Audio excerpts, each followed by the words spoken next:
The big TTC. Yeah, so Ricardo Carlos Salinas. You're Toby Trentcox. Yeah, that's what my mother calls me anyway. Oh, when you're in trouble. Yeah, well, I'm never in trouble. I'm the golden child, mate. Golden child. It's that youngest child privilege, mate. That could potentially be the greatest introduction ever. I think I'm going to start it when you say Ricardo Carlos Salinas. And then and then now what I'll do is I'll clarify. Because the other thing too is I think that people would be interested in following the car if they don't already follow it. But I think we do enough of a job in tagging each other and So, but either way, people want to know, and it's at Norma. Yeah, at Norma Benz. Norma Benz. Yeah. And that'll come up as soon as someone goes at. Actually, it's on the windscreen. At 69 Merc in the store W108. There we go. Which is a leftover from potentially the worst car show in Melbourne. What was it called? Compello. Compello, yeah. If you want your car mauled, definitely respond and take it to a Compello, mate. But it was just parked next to the booth that was making stickers. So I was like, oh, well. Chuck us one of those. Yeah, sling us one of those, mate. So that's how it came about. But like the Instagram thing and the following thing and that sort of stuff, like it's never really interested in me that much. Like I always say that I post stuff on Instagram for my mum, on my personal Instagram, which there is a lot of truth in that because my mum loves it. And she's always like, oh, I see what you're up to, darling. But during COVID and that sort of stuff, I felt, my mum doesn't need to see the build process of the car. Yeah. So, because it was a COVID project. It was I think some of the best cars around at the moment are. Yeah, and I guess people had the time and the disposable income at the time to put a lot of time and effort and money into their cars. Yeah. And then you came out of that straight back into car shows and meets and everyone was just chomping at the bit to get out and about, especially living in Melbourne, which is... at the time, was the most militant city in the world, I guess, outside of China, because they didn't weld any doors shut or anything like that. But I'm sure if Dan Andrews had his way, he would have welded some doors shut. Yeah. I think if we had one more fatality attributed to COVID, they would have been welding doors shut. But it just came about through COVID, and the way the car got its name was actually through watching a show, Bates Motel. Bates Motel? Yeah. So during COVID, everyone's binge watching TV shows. And Tiger... Hey? Tiger King? Everybody watched it? Yeah, everyone what was it? Tiger King. Didn't even watch it. Really? Like, I hate to be like, oh my God, I was cool before it was cool. But I legitimately didn't. You know what happened to me? I just got roped into all World War II documentaries. Yeah, okay. So I became like a subject matter expert on World War II. Yeah, just one of the many subjects you're an expert on. But... No, it was Bates Motel, right? It's the origin story for Norman Bates, so the original Psycho, and they made a TV show about it. Right. And Norma is Norman's mother, and she drove a 108 in the show. Oh, you're kidding? Yeah. So that's how the car got its name, is Norma. Yeah. So laying on the couch, binge watching Bates Motel, and I've always loved 108s, and she was driving a 108, and of course you go on Facebook Marketplace, and you're like, of course, I wonder what they're transacting for. This is probably at the start of when prices started to move and that sort of thing. You're like, shit, if I don't buy one now... it's all over. It's going to be unobtainium, absolutely. So had a bit of a flick, what's a 108 worth? And I think this one I'd been online for 2 hours or something. It wasn't white. That was my main criteria. It wasn't white, because they're all white or like a light blue or something. Right. Up in Swan Hill, it had the extra 25% markup for barn find dust on it, because it had been sitting for a long time. Messaged the guy, 3 questions: rust, running, driving, roadworthy. And the answer was no rust, yes running and driving, yes roadworthy. What? Turns out the only thing he didn't lie about was the rust. Perfect. Yeah, 100%. Perfect. Love that. And at the time, it was a price that I thought was fair. Like if it was as advertised, it was probably a fair price for this car. And it was a 73,000 original miles, had all its books, that sort of thing, original interior. Good piece of kit. Made the guy an offer. He said yes, transferred the money the next day. And then it was 9 months before I saw the car. Really? Yeah, so in the Mercedes circles, particularly in Victoria, but all over Australia, there's a gentleman, which I don't know whether it's worth naming or not as a public service announcement, but he used to operate a company called Ben's Shed, and I just moved down here from Brisbane, and it was COVID, and I'm like, I'm going to buy a car from a business, less fucking around, like allegedly roadworthy running, driving car. And he's like, yep, we've got a workshop, she's good to go, transfer the money, we'll deliver the car to you with a roadworthy. I'm like, beautiful. Perfect. Shut up and take my money. Yeah. And then it was 9 months of how's the car going, dodging phone calls. You're kidding. All this jazz. Yeah. And I paid up front. And I'm like, come on, man. Like, what's going on here? I was like, does the car need paint? Does it need this? Does it need that? No. It's fine. Just needs a wash. We'll roadworthy it. Make sure it's sweet and we'll send the car to you. So I eventually got the car 9 months later. And it's like he'd just driven it out of the barn onto the tow truck and sent it to me. So thing wouldn't run and drive. The horn would just go off at random, this sort of jazz. So drop the car off to me and goes, enjoy your car, here's your roadworthy, see you never. And from there, I was like, oh, shit, what am I supposed to do with this thing? Because there's a lot of stuff you can do yourself, but at the same time, didn't have the space at the time and didn't have the inclination to really start tearing into this thing. So went around the corner to a place called Ben's Star in Coburg and ripper old bloke there. It's Nick and Nick Jr. So Nick Jr. runs the workshop now, but Nick Sr. Worked on these things when they were new. Yeah. Perfect. So, and yeah, brilliant workshop, good family little business. They've been in the same building for 40 plus Forever. years or something like that. Took it into him. He knew the bloke. Oh. So I was like, I bought this car from Steve Miles. And he's like, he's like, well, you're one of the lucky ones because you actually got the car. The car actually exists. I was like, oh, yeah. And then he puts it on the hoist and he's like, it's got flaws in it, so you're definitely winning. And then, they rebuilt the carbs, did a heap of work on the brakes, did a heap of steering, all this stuff that would have prohibited it from passing roadworthy. Yeah. But in Victoria, heinously hard to get a roadworthy, so Correct. I wasn't going to look a gift horse in the mouth, straight down to Vic Roads. Yeah. Rego, done. Yeah. And that's with Club Reg. Yep. Absolute, Doug. With Absolute, yeah. So, shout out, Doug, Yeah, Absolute. shout out to Absolute. So Yeah. I already had my 126 SEC through Absolute. So super easy process. Email Doug, here's the car, whatever, bring it down, club plates, done. So Best car club for that. Yeah, too. brilliant, You could just make car clubs so circle jerkish and so problematic and so many hoops and whatever. Yeah. But honestly, it's not even like a paid. This episode is not brought to you by Absolute Enthusiasts. No. But they're just Doug and his team. Yeah. The best. Absolutely Exactly. the best. If I've got multiple vehicles with them. Yeah, as I do wouldn't be with anybody else. Exactly. And I wasn't interested in going down the route of the single mate car club. Yeah, forget about it. Especially But you could have been a prominent member of the Mercedes car club. I feel like I'm on some blacklist for the Mercedes car club would because it imagine. doesn't have original wheels and Correct. it weighs frame. And it doesn't have German tyres. Yeah, well. Which is a points criteria for the concourse of Mercedes. Yeah, well, that's true. That's true. Concourse things that might interrupt it is cream interior cars came with black steering wheels. Yeah, but that's no good.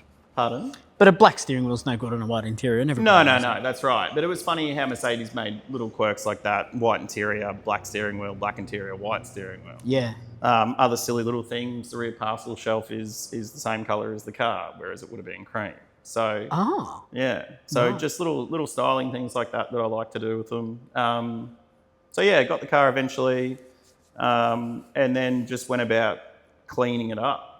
It didn't look burgundy; it almost looked silver because the oxidation in the one-stage paint. Yeah. All the bright work on the car is original. It actually cleaned up really, Unbelievable. Got really lucky. It's an original interior car, uncracked dash. Unbelievable. Which is also unheard of. And the seats are beautiful. It's just a beautiful place to be. On a Car Sunday. drives well. It's very comfortable. Yeah. It's a very great road trip car. I get in it, hit the key, drive it to lawn tomorrow. It's fine. It'll run down the highway at 85 mile an hour. It's quiet. You listen to the radio, look out the clear glass because I'm not a fan of tinted glass. Hey, now you got a fishbowl these. Yeah, absolutely. You got a fishbowl. And the view out of the car, the visibility is amazing because cars back then was a different thing. You weren't worried about it. It was You weren't worried about impact safety. Wow. You've been in the car, mate. The seatbelts are more of a formality than actually correct. saving. Yeah. It's a placebo effect. Yeah. And it's funny too when the uninitiated get, people who aren't car people love the car and get in the car and they're like, what now? They put the seatbelt on and it's just sort of just drape it over you for the legality and side of it. That's all it is, yeah. But, factory seatbelt? Front will be. The rears, I think, was a later addition. Right. So ADRs in the 60s a bit different. My 61 Land Rover doesn't have seatbelts. I'll register it and then put seatbelts in it. That car needs seatbelts. Yes. Yeah, you've been in that car. Yeah. That's been an absolute. That was an experience that I think that really. If you try it on paper, which I'm sure we'll go into, because you're a multifaceted, complex individual, I think, in many ways. Thank you. That's one of the nicer things people have said to me. But I think that they normally say another F word. The other thing is that you've got obviously many hobbies that we share very much, and I think we'll get into at some stage we'll get into the romantic beauty of our friendship. But ultimately, if you explain that car to somebody, because what is it? What year is it? It's a 1961 61 Series 2 Land Rover. Series 2 Land Rover. Yeah.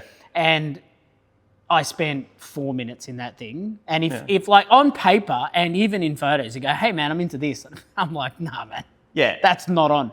That's literally just a box. Yeah. And the concept is ridiculous and it shouldn't exist. And I think that's what makes it so special is that it does exist in 2025. Yeah.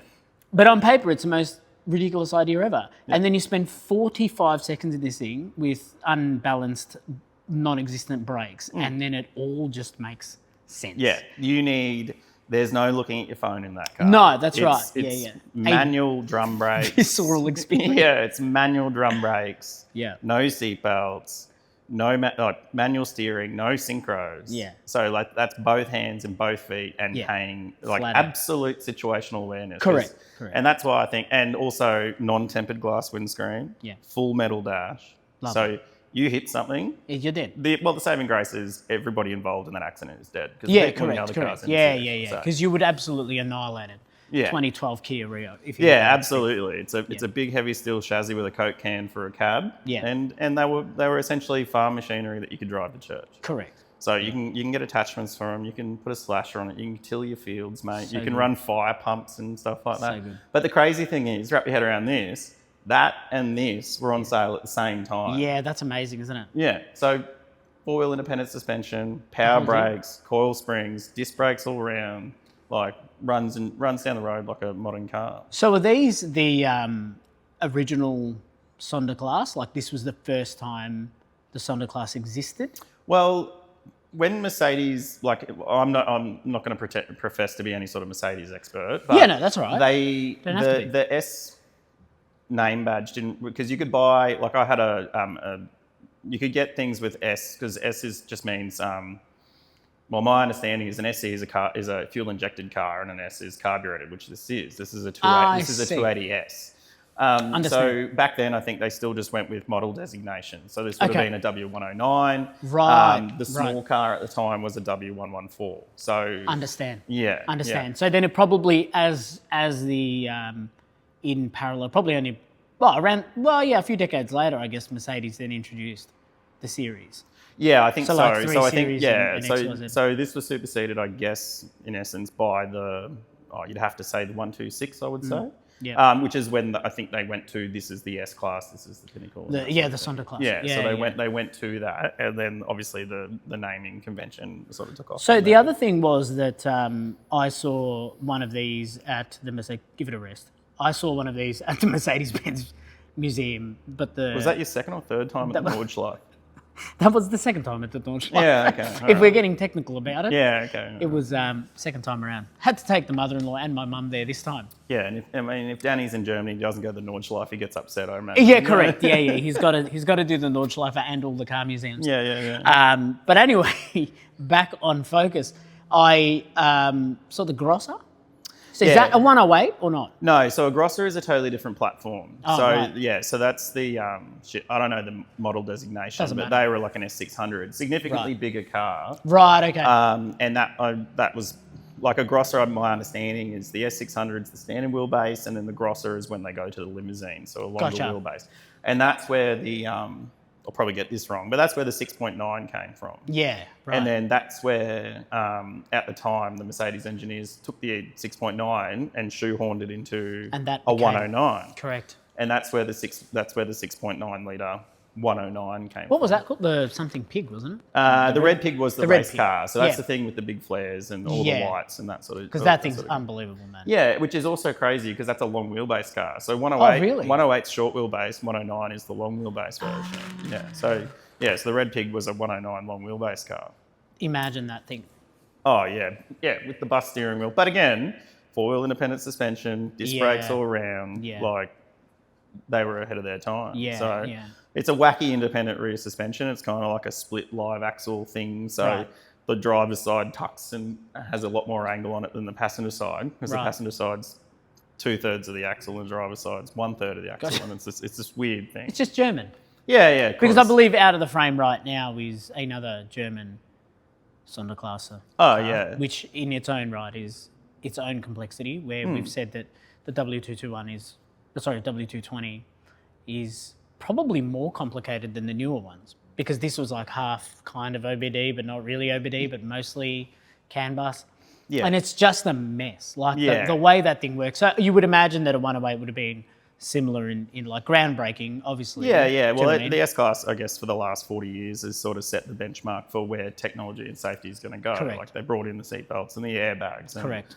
And that infrared, sort of jazz. This and that. Yeah. And like the 126, which I've had a couple of those, were still very much a handmade quality car. Unbelievable. The 140 was kind of the last of the really legit late 80s, early 90s German engineering with the biodegradable Bosch wiring harness and stuff like that. But again, beautiful car. Like, yeah, and I wonder how how in say 10 years from now, how attainable they're going to be.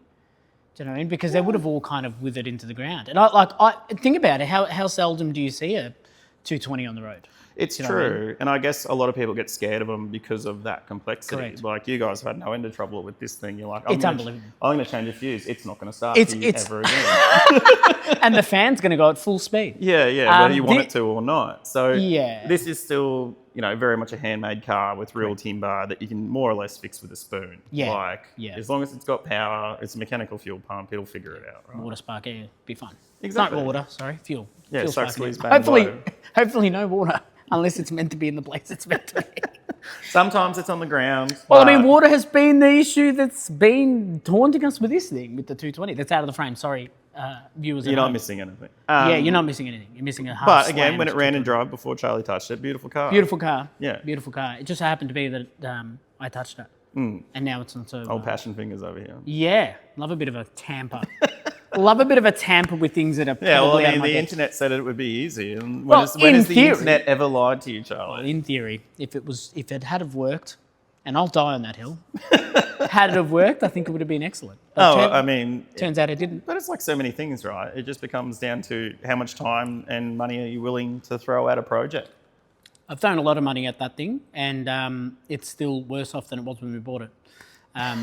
But this is an exception, because like you said, I think refocusing on what, obviously this is the centerpiece, one of your many exciting things that you own. I think that you own many exciting things, which we'll have the chance to talk about, but this is obviously the one that's given you the I guess the presence in what is a overly crowded and somewhat repetitive car scene. I think we're seeing a lot of the same sort of things, and I feel like, and I speak about, like, already in the last couple of episodes, I've kind of spoken about this subject quite a bit. But I feel like there is a significant level of truth to that. There's a lot of sort of, S15s on T37s and whatnot. And Sanjunana. But the Sanjunana, hi, 100% ga. But the problem is that there's nothing wrong with an S15 on TEs. It works and it's great and it looks good. Yeah. So you cannot criticise that as a concept. No. But I do love a polarising thing. And I think that all of your things, which I'm sure we'll go into some stem of them, are all polarising in the space. Despite the, I give you a hard time about the bike build. But it's still a polarising bike build. And this is a polarising car in the sense that it does all of the stancy things. But like you said earlier, it drives down the highway, it's fine. And Mate, most of the time, the liquids stay inside it. Put 4 mountain bikes on the back of it, put 3 of your mates in there and go to Marysville. It's been to Tassie. It's fit for purpose. And I like, to say things are polarising is, I don't know, like, it's what you like. Yeah. Right? Like, I build stuff because it's what I like. It may not appeal to everybody. We were joking about single mate car clubs and the socks and sandals, as I like to call them. Burger stocks. they don't like it because they're like, Mercedes was the pinnacle of engineering. If they thought it needed that, it should have had that. Correct. But I think you find that across most single-make car classes. These came with air suspension. Yeah. This one didn't, but they did. Yeah. And they're like, it looks stupid. I'm like, I have a button for that. In fact, I can get my phone out and make it look standard. Yeah, yeah. And they just don't, it doesn't really click for them, but that's fine. Yeah, I mean, there's probably a bit of like brain plaque going on there as well. Like it comes with age where you've seen something a certain way and you're probably like, well, this is how it should be. Mate, I've pulled this into an all-German day and anyone with a Mercedes-Benz Club of Victoria, sorry to put them on blast, will literally turn and walk the other way. Yeah, of course they will. Not interested, mate. Yeah, well, because they can't, like I said, they can't handle the way that you've done it, which I think is in part a problem culturally across all types of car cultures. Because car cultures are, I mean, geez. If you want to go down a rabbit hole of people that, so Mercedes, I call them socks and sandals. Land Rover people are rivet counters, mate. You touch a Land Rover, they've got big issues with it. Really? Oh man, it makes no sense. You're like, it is quite literally the most terrifying, worst car ever made. Okay? I can vouch for that. Exactly. That is 100% true. Yeah, so like... They are terrifying to be in. Talking about S15s and T37s, if that's what you like, build that car. Do it. Like, don't you're not trying to set the world on fire to try and be something different. You're not putting reverse suicide scissor doors or something like that just to try and break the mold and be something. I think a lot of sex spec was like that. Yeah, well, sex spec's a whole other rabbit hole. And it's funny seeing some of those cars pop up on Marketplace now that people have squirreled those things away because they would have sunk $50,000, $100,000 into those cars in the late 90s, early 2000s when it's still a lot of money, but a heinous amount of money to spend $80,000 on a CE Lancer in '99. Like, are you kidding me? Yeah. Like, and I feel like a lot of that was the precursor to cultural extremes in terms of like build cultures, I mean. Yeah. Like sex spec was like, hey, let's just do everything. Yeah, let's put televisions in our wheels. In taillights, and you know, like Pimp My Ride was indicative of that culture at the time. 100%. Like, it just went off and it just kind of opened the doors to everything being wild. And then I feel like it just simmered down a little bit. Yeah, just sort of. So I've never had anything bad to say about sex spec because I was like peaking at like 2006 Auto Salon. Oh, yeah. Oh, my God. Back when 25 pound and 600 horsepower was a lot. Heaps. They used to do dyno days in the exhibition centre. Yeah. Get around and it. they'd be like, we're doing a nitrous run at 2 p.m. Don't miss it. Yeah, don't miss out. And then all of those fusion aliens were bouncing around and stuff. You remember them? Yeah. So like that was this explosion of car culture that would have like caused significant cardiac arrest to boomers who would have attended it. Yeah. And then it just simmered down from there. And then tuner culture became Japanese car culture. Japanese car culture then became this and then became that. And then everything kind of settled out into its own little thing. And then there's still extremes of everything. Yeah, there's still people that embrace that. You know, they put wildly outlandish wheels on cars or they, you know, I'm just glad the airbrushing is gone, to be honest. Yeah, the airbrushing was a lot. And even at the time, the airbrushing was very questionable because you had like half-naked women with tigers like on the bonnet of a Suzuki Swift. And the face looked like Play-Doh had been left in the sun or something. It's like, they could just never get the face. I've got a mate that can do it cheaper, classic example.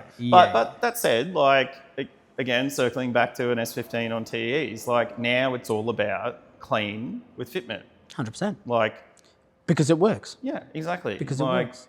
You know, and there's nothing like people have lusted after those cars their whole life and they get it and they're like, that's it. That's it. I'm doing it. T37 SLs in pressed graphite on a standard aero kit and let's do it. Yeah. And I was like, well, can't do anything about it, man. Car looks good. Yeah. So that's what I mean when I say polarizing, and I appreciate your modesty, but I feel like your car, this car, is polarizing in the sense that it does break the mold, but you didn't do that intentionally, which gives it more merit because you didn't mean to do it, you just happened to do it. And like, I like to think that I have a pretty wide, well, I mean, you said it yourself, I have a very wide breadth of appreciation and interests. Correct. So like, yes, I have a bagged S-Class.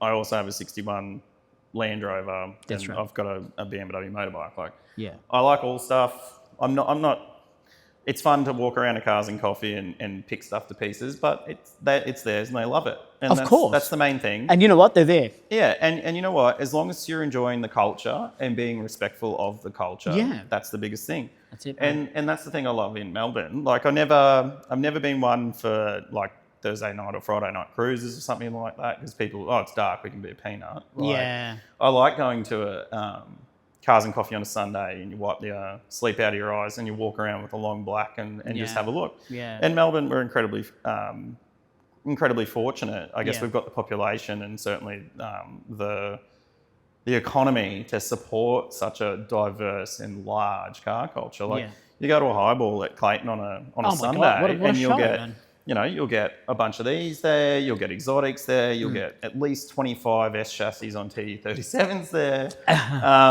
But you'll get some really obscure 40s French stuff there. Like a lot of Bertoni, a lot of Pininfarina. Yeah, a lot of that stuff. A lot of like. And, I think anything. the last one there was a Sex Spec Mirage there with the hatch open, just blasting distortion into the atmosphere. That's for everyone to enjoy. That's Ross's car. That I don't know whether or not he's. I guess that would probably tell him it's okay, but he goes to all of them, and he's very much into that. He, weirdly enough, was one of the fire compliance guys for our building. Oh, okay. Yeah, so he used to come in and obviously when he came in, I think that when people see this, especially now with the flags and the bike at the front and miscellaneous spreads of JZX100s out the front, it does catch your eye as you're coming through during the day. But he'd come in the early days of the dry ice, and then I was like, oh yeah, I'm into cars, and I'm like, yeah, cool, because obviously man, as soon as someone tees off and is like, yeah, I'm a car guy, it's like, man, I don't care what you've got. Yeah, 100%. Like, I won't maybe have what you have, but I'm not going to yuck your yum, dude. If you've got a Sex Spec Mirage, let's do it, dude. And he showed me, and I was like, dude, that's incredible that you've kept this. And he goes, no, I didn't keep it. I built it. Stop it. And I was like, wow, that's amazing, dude. To go to that much effort to build something that's hugely polarising in such a way that people weren't alive who were in the space. They don't understand it. They weren't alive when it happened. Yeah. Well, so you would have had hot fours and fast fours. And all that sort of street machine and all that sort of stuff. Unfortunately, I wasn't in the best socio-demographic position to own multiple magazines, but the ones that I did have, I clinged onto them. And fortunately, the bald skids. Yeah. Shout out Mr. Frosty for all your HVAC needs. He had stacks of street machines. So he was a street machine guy. Oh, yeah, of course. So like when you get the exposure to street machine magazines, you're like, man, that's amazing that this is just one thing. Yeah. And it's all like, 450 horsepower Tiranas with outer bonnet blowers and stuff. And you're like, man, this is mad. And then they had the poster fold-outs in the centre and all the rest of it, and that was really cool. Funny tidbit, I had a poster of Jennifer Hawkins pre-Miss Universe when she did a Hot 4 spread on the back of my bedroom door growing up. You're kidding. Yeah. What was she doing a spread on? The bonnet of a car. I wish I knew. I wish I could remember. You were too busy looking at Miss Universe prior to actually to appreciate. It didn't need blue tack to hold it on the door. I can't remember what it was for the life of me. It was it would have been like a CRX or something. Yeah, a CRX or probably like a TX3 laser. Yeah. Like, with a molded fiberglass body kit. Yeah, and then old mate that's built that Mirage, like, you don't know, like he was probably into that scene at the time. And then he's finally at a point in his life where he can go, hey, I want to build the car that I lusted after in the 2000s. Like, that's great. And I guess coming back to this thing in terms of the way I've put it together and just bits and pieces that I like I like to take cues from, I like 30s hot rods. I like muscle cars. Like, I like to take bits and pieces from everywhere. So like just something really simple like the eyelids on the car, that's a hot rodding thing. Yeah, correct. And they actually, because it's I can't remember now, like a 5 3/4 inch headlight. They're actually for a Kenworth truck. Oh, you're kidding? Yeah. I thought these were actually a legitimate Mercedes thing. If you can show me another one of these on the planet with them. You're kidding? Yeah. I had no idea. So, and they're quite they're a very slab-fronted car and profile, and I think it just gives it a little bit of something that complements the Americana Yeah, light. because it's a bit, Yeah, and then, so the Americana lights are a little bit, it's probably a bit rarer. I'm not sure if they ever came into Australia like that, but typically they have what's called a tombstone, which is just a big glass lens. Big glass lens, yeah. I'm not a huge fan of those. So that was another selling point for the car, was it already had the headlights. That's a $2,000 conversion if you don't. Oh, really? If you have a set of tombstones and you want a set of these, that's a $2,000 exercise. Wow. Like the corner markers are $300 or something. Like, it's Wow. just heinous. But yeah, just little things like, I like that. They came with fog lights are quite, I think they're a factory fit option. And then they had like these stone guards. And I'm like, well, why can't you have the stone guard in the headlight? Yeah, that's cool. And that's actually a Cafe Racer headlight. Oh, mad. So they do high-low beam parkers, all that stuff. Oh, really? Yeah. So, 6 volt, 12 volt, 12 volt. Pardon? 12 volt. Yeah, 12 volt positive, negative earth, yeah. Negative earth. I say negative earth because Land Rovers were 6 volt positive earth. And fun fact, Pajeras, Gen 1 Pajeras. Oh, fair income. Yeah, right. Yeah. 12 volt, but yeah. Yeah, positive earth. That just sounds like a fire waiting to happen. Oh my God, such a drama. Because I remember putting LEDs on the one that was, funny enough, if you're on the YouTube channel, you'll be able to see the build for it. But when I did the build on that Gen 1, that silver Gen 1 that I had, partial build, that car had big plans. I missed that car dearly. Yeah. But that, I plugged in one of these like plug and play LED lights and nothing happened. Yeah. How is that even possible? How is that even a thing? Yeah. It's plug and play. It's in the description of the item. Yeah. Then I found out the hard way. So But how this. often do you buy stuff that's plug and play and you've got to chop the car up to make it work? Oh, man. Yeah, as we were talking about S-Class, W220 even plug and play things right. You have to chop the car up to plug get and it to play, work. you're never going to drive it again. Yeah. If you want to add in a remote relay, forget about it. Everything is going to explode. But anyhow, back to your polarising car. You've obviously done your little bits and pieces. Was it ever something that you thought you were going to do? Yes and no. Like, I was never a street car person. I always had Land Rovers. I had off-road race cars, that sort of stuff. Like, so I'm from Brisbane and southeast Queensland. Like, the four-wheel driving off-road racing thing is a big thing up there. Particularly because we're quite fortunate to have a lot of privately owned four-wheel drive parks. Yep. So you can put 40s on a GQ Patrol and take it and drive it around with impunity, and you're not going to get Vic Poled in the bum. Yeah. And it's a great lifestyle. And again, that's I was very fortunate to meet a lot of people through that niche of car culture. Yeah. Again, back in the days of forums. So bought my Discovery and started chopping that up, much to the disgust of the rivet counter Land Rover people. Yeah. Because I thought, I've got a Land Rover, maybe I'll try going four-wheel driving Land Rover people. Not interested. Yeah. Why are you chopping it? Why are you putting big tyres on it? What are you doing this? What are you doing that for? I'm like, because it's sick. Yeah. How about because it's mad? Yeah. Also, how about because it's mine? Yeah. But you do whatever you want. Yeah, exactly. Do whatever you want, Exactly, man. Like, because I want to drive up shit that you probably shouldn't and have fun. So, that was an interesting part of car culture that I sort of went into for a while. And then my 300 SE, which is a 126 sedan. So I think that was like an 87 or something. I picked that up for $800 off Facebook, and beautiful car, man. Like, beautiful car. Again, they were worthless. Just slammed it on a set of reps, and I never actually drove that car in Brisbane. It wasn't until it got to Melbourne and I fixed it and ran that around for a while. And then I was like, oh, two doors are way cooler. And then that's when I bought my coupe. Just before COVID, flew down to Tassie, flew down to Hobart, back home. Bought it sight unseen. Yeah, I'll let that go.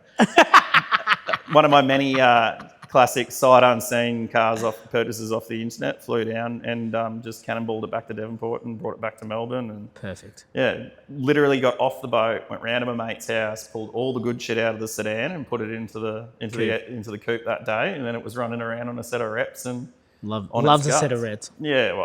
Well, this is the thing. Like, I didn't realise wheel culture was such a thing, man. Wheel culture is enormous, and I think I think a lot of people aren't aware of it, and it's like that's why I think that so many people are on reps or unbranded wheels and whatever, like that might not even be reps. They're just like to what other people think is a lower quality wheel and XYZ. And we went into it with Mr. Moldrich on the first one, and that was about how you'd much rather be on a modern CNC milled, 100%. Star Shark replica than a 40-year-old half oxidized, half corroded, Yeah.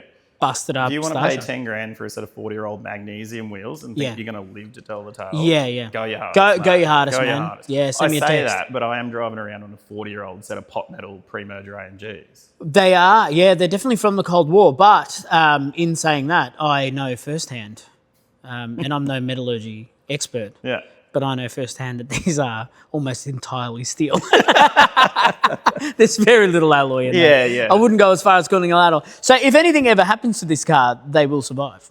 Yeah. So, if all the nukes go off, these will be the last things that exist. Yeah, well. Like the shell will be gone, but the faces. And they'll still be rocking that RSR shine. I hope so. Yeah. I hope so. Which means they will be the shiniest wheel after the nuclear war. Which is, funnily enough, how we met, and Correct. probably the most cash negative set of wheels you've ever done. Yeah, went backwards on these pretty bad. We spent quite a bit of time on it, but I think that everything happens for a reason. Yeah. And it kind of goes to how, and I don't want it to come across as a shameless plug, but it was one of those things that we just wanted to get right. And we spent so much energy getting this right. Yeah. And knowing half the things that we know now, we could probably have done a better job. Mm-hmm. And I think at one stage we will have another go at it. And, Yeah. and it's more of a thing that we just want to beat the wheel, if that makes sense. Yeah. You know, and that's what happened with Simmons and stuff like that. That's Yeah. why we just thought, look, we're never going to get them right, so we're just not going to bother. Yeah. In saying that, I think that these were one of the most important meals because it led to our very, very unlikely friendship, which I think that when people perhaps that know us both and perhaps people that might not know us both would probably assume that we've been lifelong friends, which isn't the case. Yeah, let's not turn this into a love letter. No, but it doesn't have to be a love letter, but it has to be said because I think that it also speaks volumes of how things such as car builds or car culture itself can lead, and I'm sure that there's many other hobbies and things like that, 100%. Yeah. But I have found that much like yourself, we're both as a tangent, I guess, we're both keen mountain bikers. I may be electric assisted these days, but we are still keen mountain bikers. Yeah.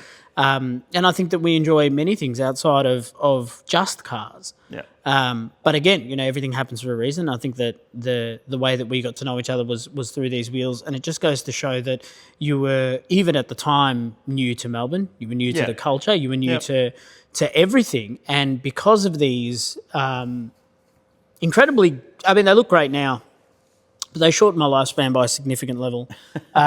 But because of this, you're able to meet people that then introduce you to other things in XYZ, and now we've kind of, we've gone travelling internationally and interstate. We're both also keen outdoorsy type of guys, which is great for a Tinder profile, but doesn't matter for me. Yeah. But we're both outdoorsy guys. We enjoy the great outdoors. We enjoy four-wheel driving. We in our own respects have builds in that direction too, right? But I think that it's amazing how these little moments in a car building journey synapse into all of these other relationships and journeys that you go on, that we were able to share so many good experiences together. Like we've had a lot of really good times in the circle that is RSR Works. It is quite tight knit. It's not closed, but it's definitely a tight knit group. There's maybe 5 to 10 of us, I guess, that kind of all in this little merger thing. But we're open to anybody who's nice enough and open enough to new ideas and whatnot. But just this little thing, just segued into, you're into that, into this, into that, into this. And just because you have, as much as I appreciate this car, I love this car because it does have some level of sentiment to me as well, because it's been part of our journey. A lot of people think it is an RSR Works car as far as it's gone. You're the unofficial RSR Works brand ambassador and fridge stock monitor. And that happens because you've built this amazing thing, and it's been so much fun to be around it. Be around it, and it's been part of our journey together. And then then it ends up being like complete strangers from the introduction of these wheels all the way out to Daikoku.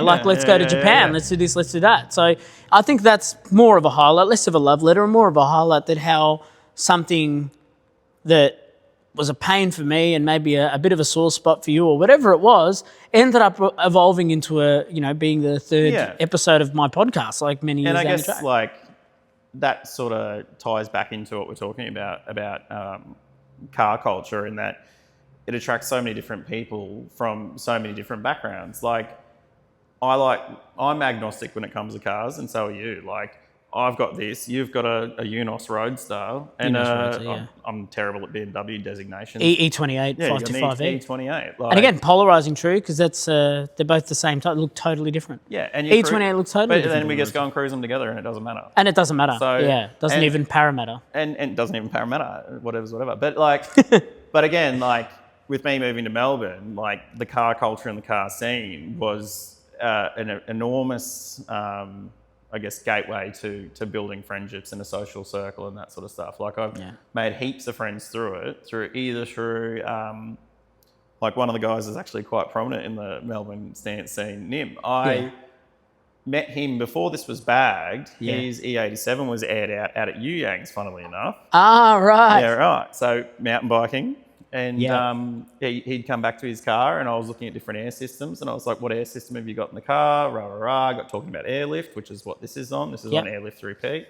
And his car was on, and still is on, not Viro, what's the other one? AccuAir. AccuAir. Yeah, he's on AccuAir, so he's telling me about some of the dramas he'd had with that, and a bit of back and forth. And you know, as you do these days, it's not swapping phone numbers, it's what's your Insta handle. Instagram. Yeah. And then built a friendship from that. Yeah. So, and he's into his Beamers, and he's got an old Z and that sort of stuff. Like, he's got a pretty cool collection of cars. Yeah, he has an excellent collection of cars, that young man.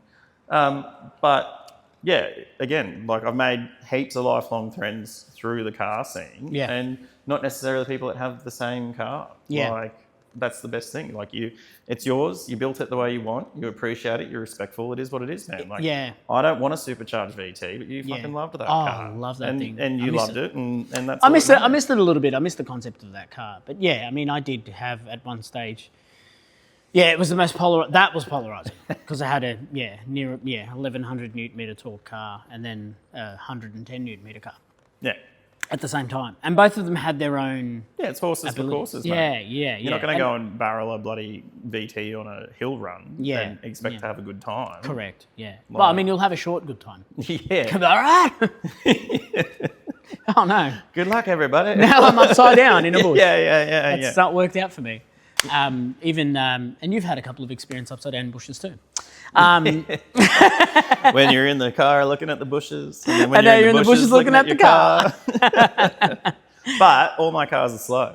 I've always had slow cars. Like I like fast cars, but for me it's street bikes. I've had a bunch of different street bikes and that sort of stuff, and mountain bikes are fun for going fast. But this thing's about having your mates in it with the windows down, with the stereo going. This is an amazing car for that. And the thing, I guess, not that I ever set out for it, but the vindicating thing, I guess, is people just seem to love it.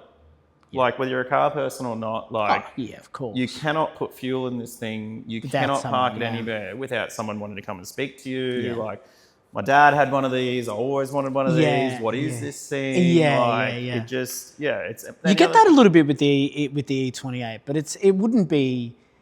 Like, this is just so different in its design era, it's everything. And not only that, you've taken it a step further. Yeah, and like you just don't see cars like this anymore. It's chrome front to back. It's all real metal. Yeah.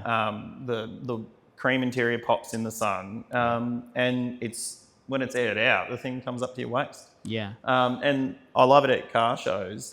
Or my chest. or Charlie's chest. Just peek in. What's going on there, mate? Yeah, the car up. I need to get in. Yeah. But one of my favourite things is I've come back to the car a bunch of times because kids love it because they can see into it. Best. So you come back and you're like, do you want to drive it? And they're like, right. And you let kids get in the car and take a photo in the car because that's the next generation. That's the next generation. Culture. Like, it is. Yeah. You should be promoting that, enjoying it because without that, this dies. 50-year-old cars don't exist. They don't. Like, yeah. To see something like this running down the road and still looking reasonable is, sight to behold. Exactly. And I think that many cars in the future will do so. And I've said many times with the great John Olsow that, I mean, we're destined by force to know each other until the end. And I always jokingly say to him that one day we'll be, very crickly and oldly getting out of these 90s and 80s. Well, sports cars. They are the classic car. Yeah, yeah. And they'll be like pre-COVID cars instead of pre-war cars. You know what I mean? yeah, exactly. Yeah, that'll be a good one. Yeah, there's like, pre-millennium cars, and pre-COVID cars. But I mean, look, I like modern cars. I drive a brand new car. Yeah. They're great, but it's hard to pick what's going to be a future classic. And harking back to this thing, in 20 years' time, when stuff starts breaking down and these sorts of things, it's like, well, what are you going to do with it? Yeah. Like, you're not going to go to a Wreckers and dig out, some random piece. Engine control module out of it. Yeah. Ask me how I know. So, but yeah, it's nice to drive around in these things and just have a little bit of nostalgia. And then on a Monday morning when I go to work, I want the thing to drive itself while I look out the window and listen to a podcast in silence. Yeah. And that's the same with EVs. EVs, they're not an answer to anything, but if you're not a car person or you just need an appliance to get you to work, then 100% go for it, man. And I think that it might, my follower count might plummet drastically, like bad stocks. Buy the dip. But I feel like, I think that in an EV, like I've said, my wife said to me a few times, like, I'd have an EV just to duck the kids down to school and come back. Like, why wouldn't you? As an appliance, great. Yeah, correct. Do they give you the sense of emotion? Do they give you that visceral engagement? No. You get into a Model 3 Performance, you launch the thing 2 or 3 times, and you're like, no, it's just a really fucking expensive Mazda 3 now. Correct. And if anything, a Mazda 3 is a nicer car. Correct. Yeah. 100%. So look, they all have their place, and I think that the whole hybrid performance thing when 918. Oh yeah. The LaFerrari. Yeah, you cannot refute. Yeah. Hybrid performance. I mean, even like the king of them all, Koenigsegg. Yeah, absolutely. Like that Regera thing, man. Forget about it. No gearbox. See you later. Yeah, forget about it. It's just like immediate power delivery. Yeah, exactly. And it's the best of both worlds. And I think that all these sort of torque fuel EV things are definitely the future, and that's what's happening. However, on that bombshell, a lot of them are starting to do big 180s on that stuff. Mercedes have done a big 180. They're bringing back the V8 C63. Correct. Because maybe if we did not make the correct decision, and we need to go back to the drawing board and maybe bring back the V8. Yeah. And that is and that's what it. But this is the thing too. It gets so difficult, right? Because why wouldn't they try? Why wouldn't they have a go at going, all right, well, then let's look at this 4-cylinder hybrid solution. Yeah. And then on paper, it absolutely destroys the V8 in every performance metric. Yeah. But there's a metric that can't be measured that turns out to be the most important one. Yep. And that's the thing too, like explain to a non-car person. A non-car person can appreciate something like this, but you'd never get them to do it because they just won't get it. Yeah, exactly. They won't understand. Yeah. It's like, how could you drive? It's going to airbags. It's lap and, it's not even, is it lap and sash? Lap and sash. Yeah, it's 3-point, Your lap and sash seat belts at very best, and that's it. Otherwise, you're just eating dashboard. It's not. It's not particularly a safe car. It's not particularly a good thing. But ultimately, they just won't understand it. No. And I think that Mercedes had to give it a go, and like every other manufacturer. And I'm sure that they came under some, like we said, we weren't going to drag into politics because that's hilarious. But ultimately they would have had pressures from well, it was Euro compliance, right? Yeah. You have to make X amount of cars, and then they were talking about phasing it out. And the Dieselgate shit. Because Europe used to be all diesel. Yeah. And now diesel is a dirty word, and you 100%. Can't buy a diesel. It's probably Volkswagen's fault for gassing monkeys, though. Probably wasn't a great idea. But I mean, they're all doing it, man. It was just Volkswagen. Gassing monkeys. Well, I don't know about the gassing monkeys, but they did. Volkswagen were just the ones that got caught. Yeah, correct. That's what it was. To, and it was so crazy that I was telling this story today to PJ that I joined Volkswagen. I sold Volkswagens as Dieselgate broke. Yeah. And I was like, man, I wonder why I got this job so easily. and then I was telling PJ this very story today. I had people come into the showroom and literally interrogate me. Yeah, a salesperson. How are you doing this to the planet? And they're like, how you think these things are going to hold? Restart, this, that, and the other. And it got to the point, I was like, man, I'm 2 weeks into this job. Yeah. And I'm like, I'm happy to help you find a car today, but if this is the direction of the conversation you want to take, Yeah. I don't think this is one I can help you with. Yeah, exactly. I couldn't believe it, but that genuinely happened. Like and like you said, they just defeat devices and they just got caught. Yeah. And everybody was doing it. Turtle was doing it. Everybody was doing it. But that's also, indicative of pop culture or the media cycle, however you want to do it. Like people are vandalising and setting fire to bloody Teslas at the moment. Because, correct. Just absolute and like asinine behaviour. Yeah, what are we doing here? Yeah, it's like What are we doing that's here? someone's toaster that they like to drive to work Correct. every day. You don't have to Appliance, have to bloody vandalise it and set fire to it because it doesn't align with your ideals. Correct. But whatever. Yeah. Yeah, it's been a lot of crazy things have affected the automotive world. And the whole EV hybrid thing is no exception. Like it was definitely, and I think it's simmering down now, like massively. Well, there's still brand new SF90s sitting in dealerships because they can't sell them, and you can get them below list. Correct. Because Ferrari owners don't want a hybrid V6. Correct. Somehow Ford got away with the GT, but that was hyper limited release. Yeah. That was you can buy a Le Mans car with a number plate. That's a different game. Would have one. Pardon? Would have one. Would absolutely put that thing backwards into something. Are you kidding me?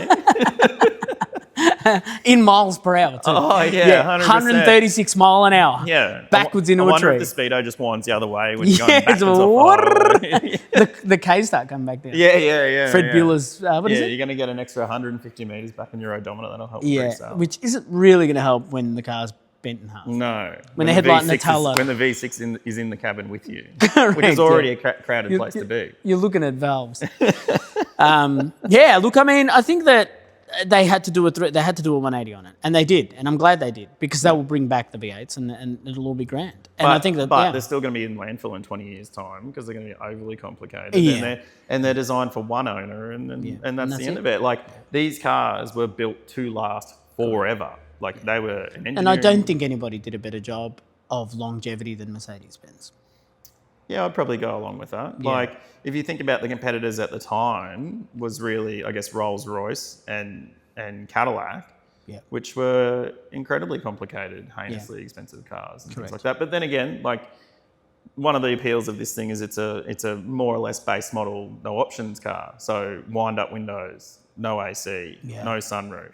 Wow. So less to go wrong, less to get rusty. Of course. It has vacuum central locking that still works, mind you. Unbelievable. And the 2006 model S-Class to your... Right. Well, I'm going to drive this home. That, not so much. That's not so much, But like that has PSE pneumatic door locks, pneumatic bolsters and everything, and none of that works. Well, the Grosser was all hydraulic. Yeah, crazy. So imagine just hydraulic stuff run through your doors. Yeah. Unbelievable. Let's have some hydraulic fluid. Get T-boned in that thing and have it catch fire. Well, the 126, the 126 that it's in my life. I don't know if I can actually disclose. No, I won't disclose the owner because I don't know if people that have watched episode in the future. It's irreverent, but anyway, irrelevant rather. Irreverent. But again, they were a very complicated car. They're a pneumatic door lock car. Yeah. Mine had a power lock conversion, thankfully. Nice. So. Well, the 126s have the hydraulic rear suspension. My 123 had hydraulic rear suspension. All right. Yeah, the self-leveling. What's the list? I think that's an interesting way to look at things. What's the list? What do you mean? Your car list. First car that I bought was a 83 K70 Corolla. Sick. Learned a lot in that car. Yeah, not everything about driving. I paid $850 for that car. And it was... That would have been a lot back then, at least. Yeah. I bought it from a Korea Toyota bloke who did his trade and worked on them brand new, and it was his daughter's car. And yeah, great car that I absolutely ruined. Actually crashed that car in my parents' street. Nice. And then no better place to do it, I guess. Yeah. 4-speed, 1.3. It was a 4-speed 4K. So what's that? A 1.3? No, I had a 5-speed. I had a CSX. Oh, yeah, right. I had the bougie one, mate. Yeah, it had the tinted windscreen and a tacho. Oh, get out. All of the shit. Yes. But pranged that car, drove it around, crashed for a couple of months, and then sold it what I paid for it. Good job. And then, bought my first Land Rover, and then I had, I had a gang of them. I had like a 59 Series 2. I had a 73 Series 3 short wheelbase. One of my favourite ones ever was an 81 Stage 1 5-door, which is like probably one of the rarest cars they ever made. So still leaf springs, but it was a V8 5-door wagon. Wow. Wicked beach car, man. So what's that? That would be a 3.5? Yeah, 3.5 litre twin SU carbs. So that was another, bought it sight unseen on Facebook Marketplace, lying in bed one night. I'm like, shit, that's cheap. Rang the lady and she's like, would you like it even cheaper? I'm like, I will see you tomorrow. Yeah. I didn't realise it was 17 hours away in central Queensland. But borrowed a car trailer, cannonballed out there, bought it, brought it home, did the job on it, smashed it up and down the beach for a year, and then came to the conclusion that it was way too rare a car to live the life that it was living, and actually sold it to a guy in Melbourne. And off it went on the truck one day, and off she went. And then bought the 126, and then that was the first real street car that I'd ever had. And then now I've been down the rabbit hole on Mercedes. So I had a couple of 126s. I bought this thing. I had a beautiful 123, which was a small sedan from the 80s. Yeah. Another car I bought sight unseen out of Tassie. I have a habit of that. Well, I was going back home to get a car. Yeah. Well, that's the second car, but I paid $5,000 for that car, and it was like museum piece, brand new. It was stunning, and drove that thing around for 12 months and made good money and moved it on. And tried not to buy any stupid cars for a while, and then ended up with my Series 2, which I'm doing the job on at the moment. Yeah. So that'll be a fun car when that's done. Yeah. I agree. Pardon? I agree. Yeah, it'll be hilarious. I can't wait to get back into that thing. Yeah, me too. What do they say? When you feel the most alive when you're closest to death. Yeah, that's exactly right. Like you could just go get a pint of milk and have the most exhilarating time of your life because you don't know whether or not all the wheels are going to break at the same time. Yeah, well... Or you're going to break. Yeah. Well, I mean, we rolled one. I was in the... So I had this 73 short wheelbase Land Rover, and again, car culture, people like internet, Land Rovers, whatever. Forums. Yeah, on the forum days, they'd organised a drive out to Mount Mee, and which is in southeast Queensland. And they were like, oh, does anyone know their way around out there? Blah, blah, blah. I'm like, oh, yeah, I'll go. And at the time, Discovery 4s were a new car, and there was like all these guys with Discovery 4s wanted to go. It's like, yeah, I'll come. And I had my Discovery, which was on 35s and all this shit. But I just finished the Series 3, and I got my best mate Brandon and took the roof off it mid-July, so it was freezing cold. God. Went out to meet all these guys with these brand new Discovery 4s, and off we went driving.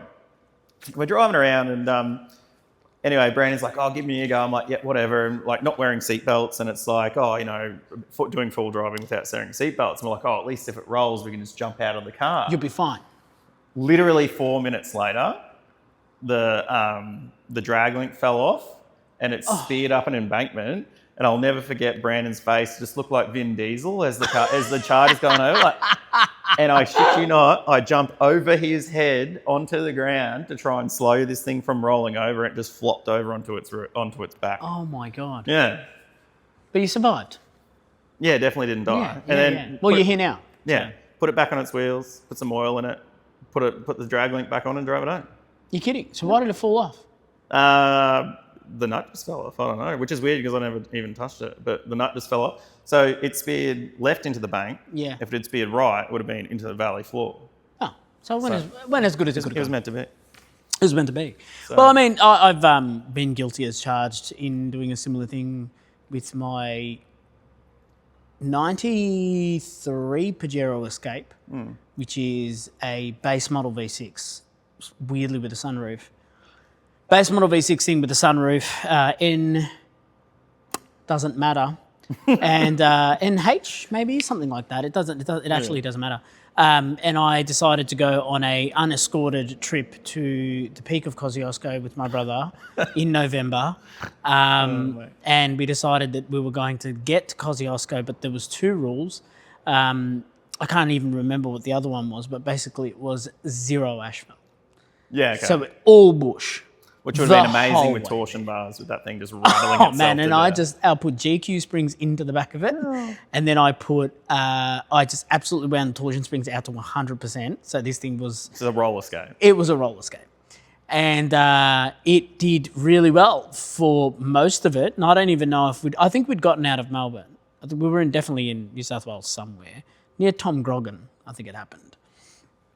And we were going to do the simplest river crossing of all time. And we're like, oh, well, there's a big dip. So imagine riverbed here. Yeah. This is very much a visual podcast. Yeah. And the riverbed is here, right? And there was this big dip where people had obviously just absolutely chewed this out with their front wheels.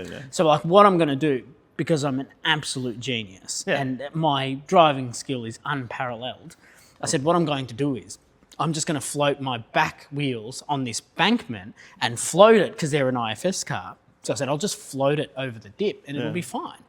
And to be honest, the idea was excellent because it in theory, was perfect. And it was in execution at the time until the bankment gave way on the left-hand side. Oh, okay. So then it's kind of just gone like this, and then we've quite literally gone like that. Oh, right. Like I'm talking that slowly, where like I had enough time to put my hand to hold my brother up. Yeah. And thank God for lap and sash technology because he was literally like suspended like this by his seatbelt, man. And we just absolutely tipped it into the riverbed, and it had enough inertia that it went over the hole in this. So I got over the hole. Oh, so okay. technically, it was like foot through headlight. And do you know what I mean? I actually got it right. Just turns out that I didn't get the car across facing the right direction.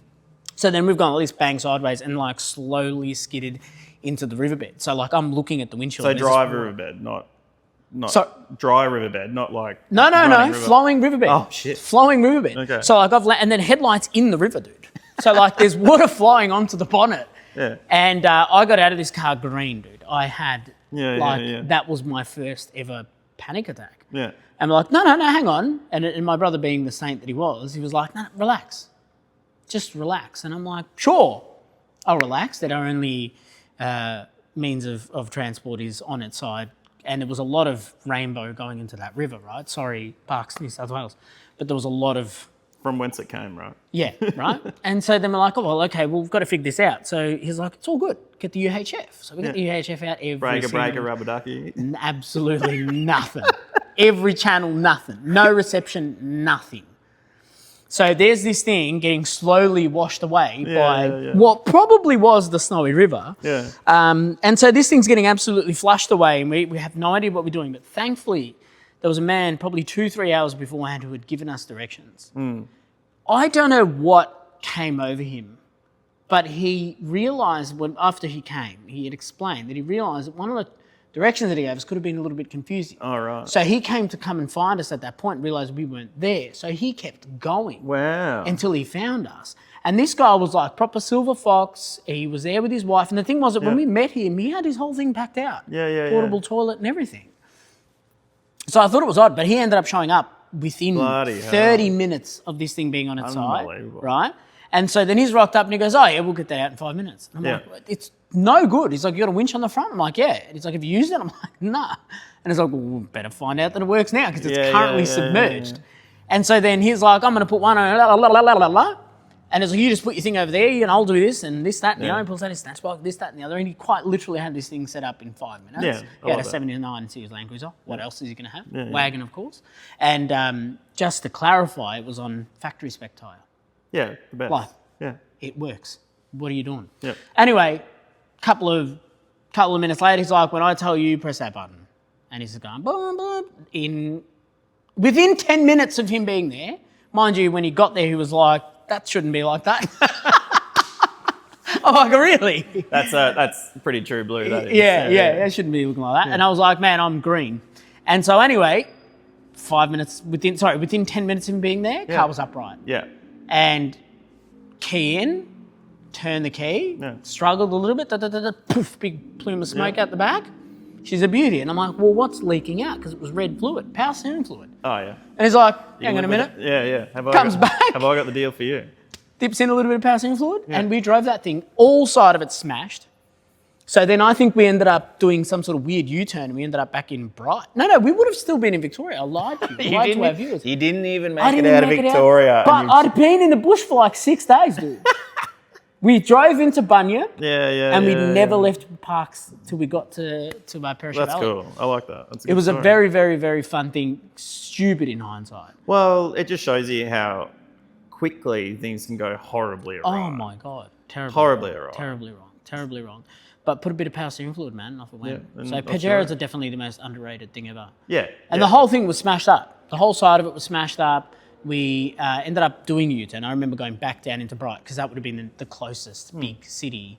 And then we did a full recovery job on it and then taped up windows, this, that, and the other. And the pressed funny on. thing was, I think this is a beautiful thing, was once I got the car up, he's like, oh, what now? And I'm like, well, direct us out of the park. I'm going to turn it around and go home. And he's like, what are you going to go home for? And I'm like, well, the car's smashed up. He goes, yeah, but what did you come out here to do? And I was like, well, we've got to go to Cozzy. Yeah. He's like, so what's the point of going to That way, Cozzy's mate. that way? Yeah. And I remember my brother looking at me and he's like, Whatever's whatever, bro. whatever's whatever, man. Yeah. We've got we had a loaf of bread and some honey. And so we did that whole trip with an esky, dude. Not even a fridge. Yeah. We did have ice bags and an esky. You mean you didn't have a 3,000 watt inverter, an induction cooktop, and a lithium setup? No, I did not. Really? No, I did not. Holy no, I shit. did not. And you know what I'm like now, right? I got a fortress that yeah, packs man out of that carries a thing. toilet with him. Yeah, I had a toilet. Yeah, and we lost that toilet. Again, sorry, Parks. Yeah, that was terrible because I went to dump that into some sort of one of those into the waste Yeah, point yeah, at yeah. a caravan park, and I was like that, and I was emptying the brown fluid, and I'm doing that, and the lid was sat up on the thing, but I've gone like doof doof doof to get the last couple of nuggets out, and then it's just gone whoop, and it's just gone straight into. I'm like, I guess I'll leave this here. Yeah. Shout out Parks Vic. Oh, crikey. But it's so good. It's yeah. Look, I mean, like you said, things can go horribly wrong. But I think that there's no other hobby in which things go so much better for the majority But of the time. also, going full circle, that is a sect of car culture. Yeah. And it enables you to go and do these things. Like being able to, like, I don't know, like men and women, whatever, but like for people that are in the culture, it's an extension of you. It's an extension of your 100%. personality. It's an extension of your lifestyle. 100%. It affords you mobility, I guess, at its core, but it affords you the opportunity to meet people, to socialise, to, it's fun, and it's, I mean, crack's probably cheaper, but Crack would be, well, I guess it depends on how much crack. yeah. How much I crack probably is- wouldn't have been able to smoke crack for 20 years. 'Cause No, that's I've right. been doing this Yeah. for 20 years. Yeah, you've been doing this for 20 years. Yeah. So, but yes, it's expensive, and Don't do crack, kids. yeah, that's a disclaimer. But your sister with a what was it? An Echo that you've got that end of the culture, and then you got people that get around in 992 Mark II GT3 RSs. Yeah. You're all enjoying the same. You're all on the same thing. Yeah, definitely. And I feel like, I guess the problem with it is that not everything can be quantified financially. No. Can't be quantified by metrics. Well, you of just do it to the performance level that you can. And it's like, man, you'd have such a good time in an Echo on a dirt road. Yeah. As my sister very quickly found out. Well, 17-year-old me, if I told 17-year-old me that I would have a bag 108 on a one-of-one set of wheels, like, I'd be like, oh yeah, sure, if you say so. Yeah, whatever you reckon, champ. Yeah. Yeah. But you just, by happenstance, mate. Yeah. Like, you just, funny things Do you come think along. you'd ever sell it? Look, everything's for sale, mate, and money talks and bullshit catches the bus, right? Like, if someone wants to front up and pay the money, sure. Yeah.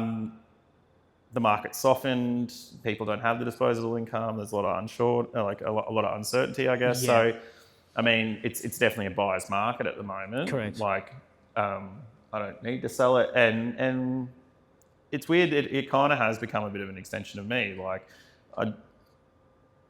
people know the car more before they probably know me or whatever. Like, and I love it. And when people come to visit in Melbourne, like they're like, oh, yep, let's take the car. Or we're very fortunate in Melbourne to have some beautiful driving roads, to have the beautiful countryside. Like, there is nothing better than going out to the Yarra Valley in this thing, going for lunch somewhere, having a glass of wine. It sounds like a bit of a tough thing, but it's in its element. That's exactly like you This said. time of It's year, an the element. trees are starting to change colour. The burgundy pops with the bloody the deciduous trees and that sort of stuff. And like, it is just a happy place to be. Like Yeah. the clear glass, the interior lights up, and you're having a good day. Yeah. Listening I feel like these were, I mean, they would have been worth a pretty penny. Or Yeah, a they pretty were- Deutschmark in their day. Yeah, Was it they were- Deutschmark? Yeah, it would have been Deutschmark. Yeah, it would have been. Yeah, before Before the But, Euro. yeah, well, they've always been at the pointy end of the luxury car course. segment. I Yeah. mean, the 126 SEC, the 560 was the most expensive car on sale in the 80s. Oh, right. Yeah. Yeah, wow. A fully optioned 560 was the most expensive car you could buy. Yeah. So it's like Mercedes always plays in that sort of realm. And in Australia, to a lesser extent, we don't get the economy cars. Like, Yeah. So get a Mercedes with a cloth interior is very hard. Oh, very hard. But, 123s are cabs in Africa, mate. Yeah. Like, Yeah, and it's amazing with my very few instances I've been fortunate enough to travel in Europe, that you do see odd spec cars, Yeah. even in Germany. Like I remember my first trip to Germany, and like, man, I almost melted the screen off my phone taking photos of everything because it was like base model G-Wagons. And Yeah. at the time, there was the new Skoda Kodiaq RS. Yeah. I had just got a Kodiaq at that point. I'd got the sporty one. They didn't have the RS here, and the RS was in Europe. But there was like a cab Mark III Golf that you just don't see that stuff here. And then lots of C classes with cloth interiors, manual ones. yeah, manual C classes. Yeah, and it's like, wow, dude, like they exist. And then like the funny thing is that imagine you were just that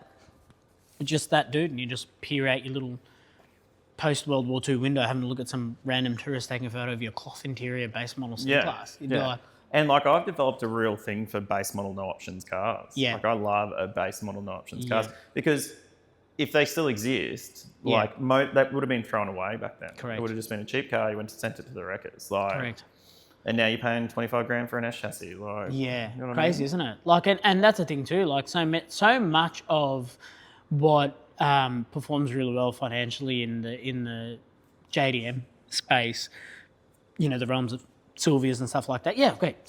Most of them have power windows, but I guess that's what Japan did really well, was they put a lot of technology into those cars. Yeah. Like most 90 sports cars have power windows. Like NA6E Roadstar, the one that I have. Yep. That's, I don't know, probably one of the first 5,000 cars, first 3,500 cars they made. Very, very early car. That means something to my point because power steering, air conditioning, power windows, Yep. factory fitted. And that was like a cheap sports car to a degree. There was cheaper sports cars, but that was about as cheap as you were going to get them. Yep. And in the 90s, like all of these cars were, cloth interior things. Some of them had sunroofs. Yeah. But for the most part, the power windows was about as luxurious as they got. And, that's what people are absolutely losing it over these days and paying crazy money for. Where you think for the sum of its parts, that most cars that have more technology, more performance, more power, more everything would be worth more money. But that's just not how it works. I mean, maybe AI would think of it that way. Like, well, this should be worth more. Yeah. But it isn't. Japanese cars have and they are literally exponentially expensive. They are continuing to get more expensive. Yeah. Accessories for them are getting more expensive. Wheels are getting more expensive. Well, And everything. modern classic, right? And we're old enough to remember when you'd buy them, crash them, and throw them away. Yeah. I'm like, well, just send it to the wreckers, man. Yeah. Like, it's Yeah, what's your crazy. point? Like, You've done it. They You've done were it. disposable, and Yeah. I mean, it's a finite resource. Yeah. They've made all the S13s they're ever going to make. That's it. They've made all the Star Sharks they're ever going to make. Yeah. So it's a finite But not resource. VSKFs. No. Well, Which leads me to the question I have to ask every guest. I didn't ask Mr. John Olisau because despite his extensive knowledge in the Skyline platform, not a big wheels guy, believe it or not. neither am I. Yeah. So, but you have enough to have an opinion. So you'll have to answer because I need some sort of material that I can share on social media. What do you think is the most overrated wheel? Serbs. Wed Serbs. They're disgusting. Oh, really? Man, I will go on record as saying they are rank. You don't like a wed Oh, Serb? dude. Nah. One or two obviously doesn't matter by the sounds of it. You probably didn't know there was a one or a two. Like in order of shitness, or like, look, you can't Toby like, Trent Cox, ladies and gentlemen, yeah, on like, the record. Look, VSKFs, man, like it's pretty hard to fuck up a 5-spoke, right? Correct. Like, and they're basically a best wheel replica ever of- made, Workmaster SP. Don't care Oh, what anybody 100%. says. Yeah, Workmaster That's is the fun. wheel, Yeah, man. yeah, that's like the the idea for the bike to put the RS on the back. I used to have it was a 2011 Honda CB 1000R, so flat bar Street Fighter, single sided swing arm, 4-stud. Yep. 5-spoke. Yeah. I was going to put a Workmaster SP1 on. Yeah. Like that's where the idea came from. Yeah. Bloody 15 years ago. Yeah. And then started doing the K100 build, and I was just going to do the standard, put the K1200 back wheel on there. It modernises, it looks great. And then it was like, hold on a second, we can do something real cool. Bit left of centre here. I hadn't seen it done. Like we've seen oddball shit. Again, shout out to Nim for the wheel hoarder. Happened to have a 17-inch loose RS centre, and he regrets selling it to me every day. That's what you get, brother. Yeah, but bought the wheel and more or less built the bike around that wheel, that centre, and it turned out pretty nice, I think.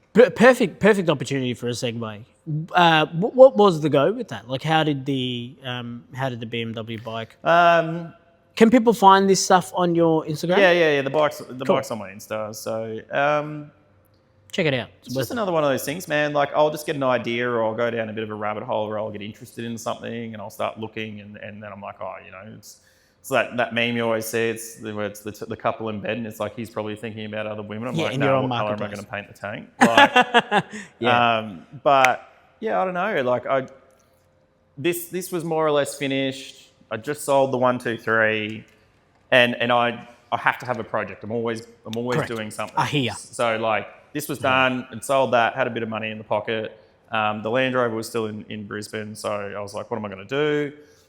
Always ridden motorbikes, love riding motorbikes. Melbourne, there's a narrow window in the year you can ride a motorbike. It has to be a classic bike. I'm going to build a bike. Never built a bike. And then started looking into it. I'm like, what's a good platform? What's something a bit different? Well, not a bit different. I mean, you think it's the same as every other one that's ever been built, but it is definitely a copy pasta cafe racer build. But yeah, I just started researching, and the obvious answer is an R series oil head BMW. They've been done 27,000 times, but very expensive to start. Yeah, like correct. You're paying $6-7 grand for a shitter, and then you got to chop it up and do whatever. Correct. But K's are again a very modified, developed platform, not very expensive, and they're still around.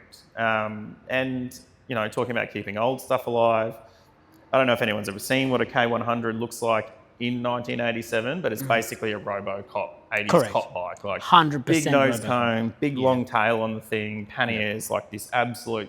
It's a touring bike. It's a beast. Yeah, you're supposed to get on it and ride it to Berlin to Italy or whatever. That's what they are. So managed to find a nice running roadworthy one, which is where you always want to start a project. Always start a project with the nicest example you can, and then ruin it. then ruin it. But like if you buy something that's a bargain, it's a shit box that you think you can fix that, You spend more time fixing it than you do building it. Exactly. So always start with the nicest example you can, and then sound advice. Yeah, I thought I'm going to slap a front end on this thing. I'm going to take everything off it. I'm going to shorten it and just slap it together, and it'll be great. And like everything, mate, you just get started, and then you're like, all of a sudden, it's a block sitting on a table, and you're like, oh shit, I've got to put this back together now. Yeah. And then just went through the whole thing, like every whole single shebang. Every single nut and bolt. All I kept from the original bike was the powertrain, front half of the frame, and the tank. And the 2 computers. Yeah. And then every single nut and bolt, every single wire, button, connector, everything's all brand new, refinished, all custom. And it just got out of control, and it's not what I set out to build, but that's what it turned into. And it's a bit like this thing. Like I get people come up to me, and again, I didn't build it for that. But you get people come up to me and they're like, I'm not a bike person, but that's sick. Yeah, I think that's what both this and the bike have. And I think that when they were paired together at Black Label, not the one just passed, obviously, the previous one.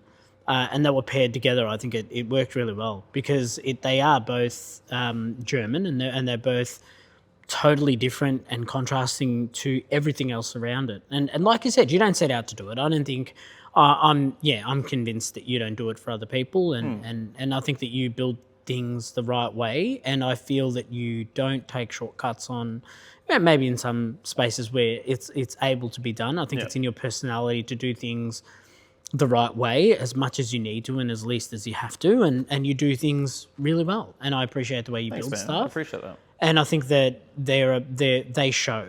And I think that's what makes them polarizing, because they were built to a purpose, but the purpose is personal.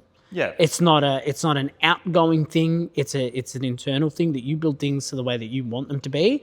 And I think people resonate with that. And I think that's what makes them stand out. And I think that that's what makes them what they are.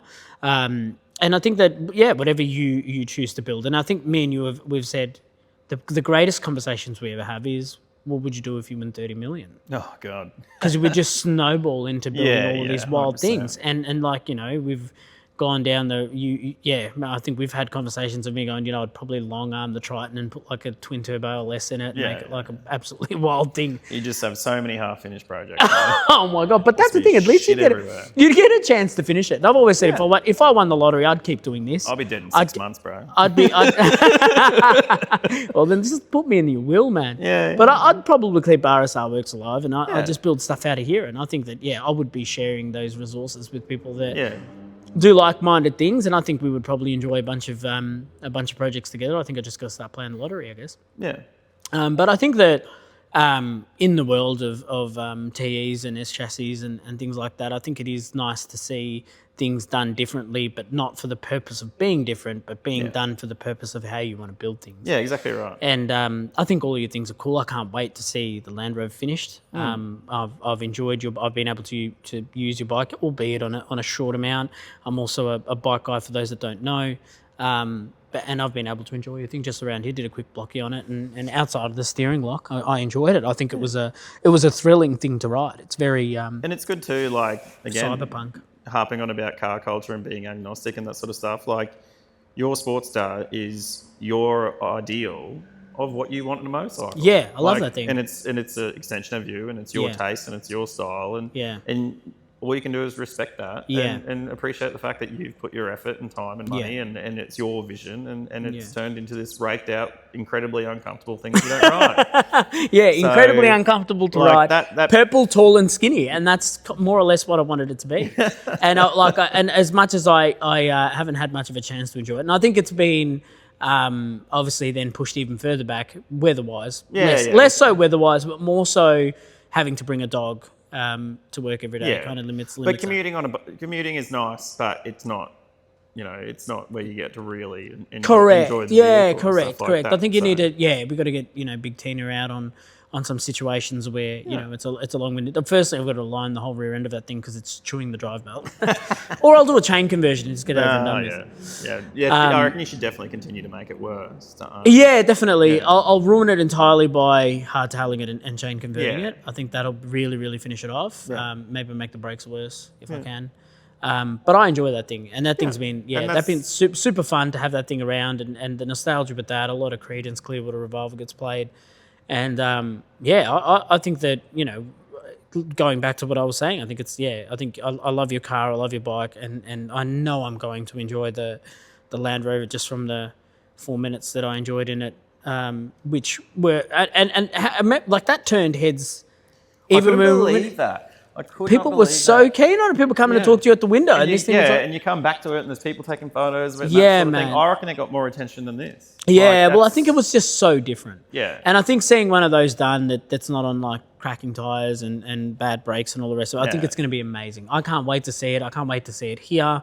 I'm sure people will now be itching to find out about it. I don't think any of that's on your Instagram. No, not really. I haven't put too much on there. Like I did. So when I started building the bike, I was like, you should do a build, I should do a build series, or I should do a time lapse or something like that. And I'm like, every minute I spend doing that is a minute I could spend building that bike. 100%. And any time that's, you've got so much capacity, and if you let sections of your brain be taken up by that, then you're not going to taking away from what you want to do. 100%. And like I said, the vision for that evolved, and I appreciate what you say about not cutting corners and doing things right. Like I like to do shit the first time, because I want to enjoy my stuff. Like that thing's been on the road for probably 7 or 8 months, and it'd have 4,000 Ks on it. Yeah. Like I ride the shit out of that thing. Yeah. And I love it. You jump down my throat about riding my bike, which I should do more often. Go on record, I should ride it more often. Yeah, you should. And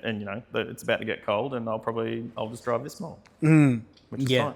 Which is fine, yeah. And I think that's the unbelievable luck that we were in the right place at the right time, in the right economy, in the right everything, with the right know-how, pre-internet, pre-everything, to be shoehorned into car culture that's evolved in us being able to share this moment right now. Yep. I mean, I count my lucky stars every day that I'm able to do what I do. People entrust in the brand. People, like yourself, become lifelong friends around the brand, and that we get to spend our hard work and energy into something that we truly believe in, that exposes us to all of this culture, and we love it, man. And that's why I was definitely 100% going to have you on, whether or not it was going to be this early or later on. It didn't really matter. I Might knew as well it was, practice where you're comfortable, right? Yeah. And look, I mean, I think that like we've experienced now. I mean, it's 10 minutes later, you forget the cameras are there. Yeah. And I think that having you on was important to show how these relationships flourish and how these builds come to be. And I think that, I think this has been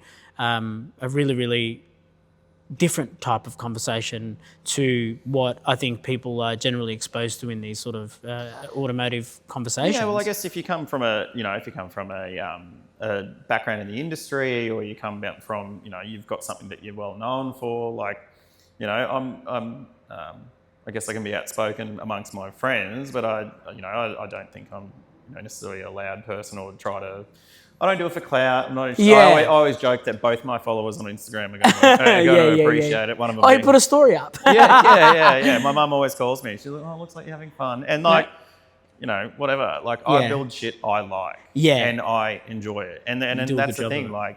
Do what you like. If you want to build a sex spec Mirage in 2025, build a sex spec Mirage. Do it. But be respectful of what everybody else is doing, and just enjoy it, man. Don't be a dick. If you can tell when someone truly loves what they've got, and if they appreciate it. If they turn around and be like, "Oh my god, bro, it doesn't have the bully," that's a dickhead, man. Just, Get out of it, dude. Get out of it. You don't I think that there's I think there's enough space for all of us to enjoy nice 100%, things. man. And don't yuck someone else's yum. Exactly. Different strokes. Different folks. Don't yuck someone else's yum. Everyone can build whatever they want. We're here to build whatever wheel you want to build for whatever you want to do. If you want to polish a set of, what were they? The Dolce Cristal, those fucking gross 5-spoke things that were like, hang on. They had the crystals, which were the 5-spoke things, which were like a big diamond spoke, and then I think the Dolces were the ones. The Dolces, the Dolces, and they were always they were always on Del Sol CRXs. Correct. Yeah, that's what they were. They were called Dolces. You are 100% correct. Yeah, look, we'd polish them. If someone's got a set of them, I'd love you got to get polish the chrome off, but I'm sure you could polish them. Yeah, and we do a lot of that. Yeah. We do a lot of chrome. It'd be a team lift to get that fucking thing in the tumbler. Well, I mean, Simon would have to figure it out, wouldn't he? If you wonder who polishes, shout out Laban. If you wonder who polishes your brother. wheels, ladies and gentlemen, it's Laban. You're getting a Laban polish. I'm too busy doing this. I mean, we're now fitting this into our very busy schedules. It's 9:45 on Thursday night. Just to make time to have these sort of conversations, because I think people can relate to this stuff. And if it makes somebody's commute to work tomorrow, perfect. We're happy for that. Enjoy the ramblings and can relate to some of it. I think that it might be refreshing to some. I think people would want to know about this particular thing, and I feel like we didn't talk about it a whole lot, but we got. We got through a little bit. The personality of the car. Correct, it's fruition and everything else. I don't think there wouldn't be a single episode long enough for us to get through all of the things that we need to get through. But I think we've done a tremendous job. We're gonna have another go tonight, at it and we will. No, it's not even that. We certainly will have another go at it. I think we'll have. We'll have you back on 100%. We'll have the bike back maybe next time. Yeah, I'll definitely bring the bike down or whatever happens with the Land Rover. I think your viewers are probably be more interested in the bike than the No, they'll be interested in whatever we tell them they're interested in. But we'll get whatever we will down. You're a tremendously important person in my life. I'm very thrilled to have had you on. I think we got through as much as we were going to get through in this time. I think that was a good chat. I think that we'll definitely have you on for the next one with something maybe a little bit more polarising next time around with the bike or whatever you choose Just to bring another down. cafe racer, mate. Doesn't really Just another cafe doesn't racer. split too much opinion. It's got R1 forks on it, Pip. You're not missing out. No, we'll have it around because I think that, in its own respect, is another one of your extensions and a very well executed project, built by yourself, and I think it deserves more exposure. That's my favourite thing is who built it. I did. You did, yeah, and you What's did. your shop? It's a 2-car garage in Coburg, mate. Yeah, That's where it got you built. did a tremendous job of it, and I enjoy it. I'm proud of it. I'm proud to have known it. I'm proud to have known you.